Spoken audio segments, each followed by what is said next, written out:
नमस्कार. चला आज जैव अर्थशास्त्राच्या एका खूपच रंजक दुनियेत जाऊया.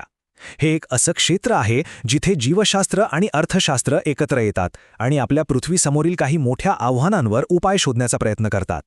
विचार करा, समुद्रातले सगळे मासे जर कुणालाही पकडण्याची परवानगी असेल तर काय होईल? हा प्रश्न वाटतो खूप साधा, पण याच्यामुळे एका मोठ्या समस्येला तोंड फुटतं, ज्याचं उत्तर आपल्याला जैव अर्थशास्त्रात सापडतं. तर मग सगळ्यात आधी हे समजून घेऊया की जी नैसर्गिक साधनसंपत्ती सर्वांसाठी खुली असते तिचा वापर इतका का केला जातो की शेवटी कोणाच्याच हाती काही लागत नाही.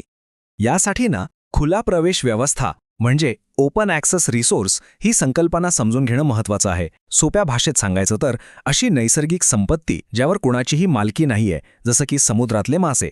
आता बघा, अशा खुल्या मत्स्य व्यवसायात कोणीही जाऊन मासेमारी करू शकतं आणि जोपर्यंत त्यात फायदा दिसतोय तोपर्यंत अधिकाधिक लोक म्हणजे अधिकाधिक बोटी समुद्रात उतरणारच. हे वरवर पाहता योग्य वाटतं, पण यामुळे एक स्पर्धा सुरू होते. ती नेमकी कशी हे एका साध्या जैव आर्थिक मॉडेलमधून आपल्याला कळेल. आता हे जे मॉडेल आहे ना, ते खूपच इंटरेस्टिंग आहे. खरं तर हे मॉडेल मत्स्य व्यवसायाची सगळी कहाणी जणू काही एकाच चित्रात मांडतं. चला तर मग हे नेमकं कसं काम करतं ते जरा सविस्तरपणे बघूया. हा जो उलट्या यू आकाराचा ग्राफ दिसतोय ना, तो आहे एकूण प्राप्तीचा. म्हणजे सुरुवातीला तुम्ही जेवढे जास्त प्रयत्न कराल तेवढे जास्त पैसे मिळतील, पण एका मर्यादेनंतर जास्त मासेमारीमुळे मासेच कमी होतात आणि तुमचं उत्पन्न वाढण्याऐवजी कमी होऊ लागतं. निसर्गाची एक मर्यादा असते, हेच यातून दिसतं. आणि ही जी सरळ रेषा आहे ती आहे एकूण खर्चाची. हे गणित अगदी सोपं आहे.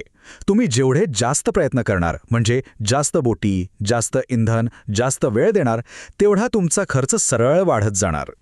आता गंमत बघा, जेव्हा एकूण मिळकत आणि एकूण खर्च समान होतात म्हणजे जिथे हे दोन्ही ग्राफ एकमेकांना छेदतात त्या C1 पॉइंटला आपण खुला प्रवेश संतुलन असं म्हणतो.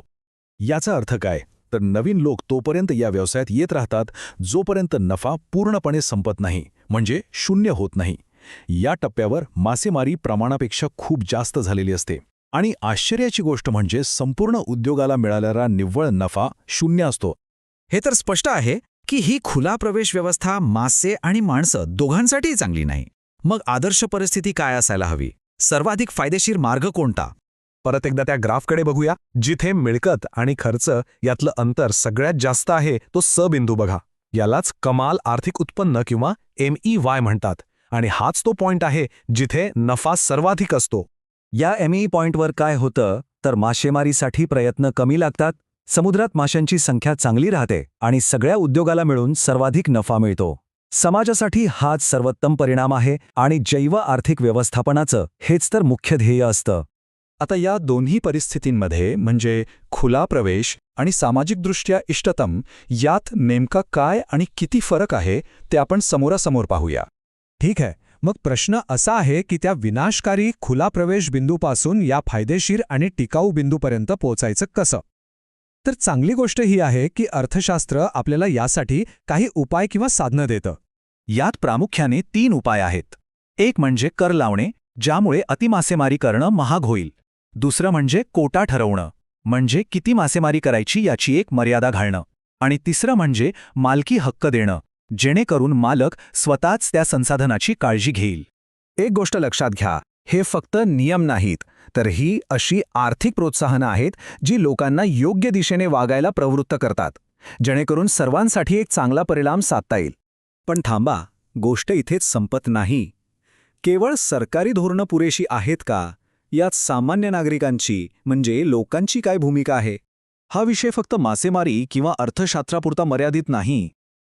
आपल्या देशात चिपको आंदोलन किंवा नर्मला बचाव आंदोलन यांसारख्या अनेक चळवळी झाल्या आहेत. यातून हेच दिसतं की सामायिक संसाधनांचं रक्षण करण्यासाठी लोकांचा सामूहिक सहभाग किती महत्त्वाचा असतो. यात चळवळी आपल्याला एक महत्त्वाची गोष्ट शिकवतात, ती म्हणजे सामायिक संसाधनांचं व्यवस्थापन केवळ वरून येणाऱ्या धोरणांनी होत नाही, तर त्यासाठी लोकांचा थेट आणि सक्रिय सहभाग अत्यंत आवश्यक असतो. आणि हाच मुद्दा आपल्याला एका अंतिम विचाराकडे घेऊन जातो. आपली सामायिक नैसर्गिक साधनसंपत्ती वाचवण्यासाठी केवळ कायदे आणि आर्थिक मॉडेल पुरेशी आहेत की त्याला लोकांच्या सहभागाची जोड मिळणं अत्यंत गरजेचं आहे? विचार करण्यासारखा प्रश्न आहे, नाही का?